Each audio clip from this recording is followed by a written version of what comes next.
د پاکستان کرکټ بورډ افغان لوبغاړو ته څنګه او ولې اخطار ورکړ؟ افغان لوبغاړو څه کړي دي او پاکستان ولې غوسه دی؟ ملګرو، که تاسو هم غواړئ په پوره جزئیاتو پوه شئ، ویډیو تر اخره وګورئ او زموږ چینل هم سبسکرایب کړئ.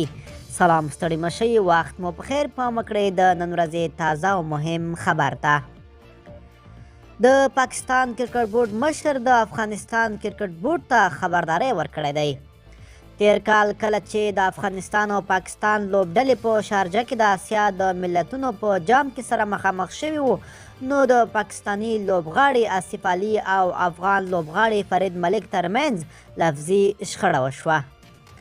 د پاکستان د کرکټ بورډ مشر نجم سیټي د افغانستان کرکټ بورډ ته خبرداری ورکړی چې د راتلونکو لوبو پر مهال د خپلو لوبغاړو چلند کنټرول کړي. تیر کال کله چې د افغانستان او پاکستان لوبډلې په شارجه کې د اسیا د ملتونو په جام کې سره مخامخ شوي وو، نو د پاکستان لوبغاړي آصف علي او افغان لوبغاړي فرید ملک ترمنځ لفظي شخړه وشوه. د افغانستان د کرکټ بورډ مرستیال روزونکي رئیس احمدزي بیا د پاکستان د کرکټ بورډ د مشر په ځواب کې لیکلي، لوبه کې د کرکټ د اخلاقو مطابق متقابل درناوی شرط دی. د افغانستان او پاکستان د کرکټ لوبډلې د همدې مارچ میاشتې په 40مه، 6مه او 20مه نیټه په شارجه کې 3 شل ورځې لوبې کوي.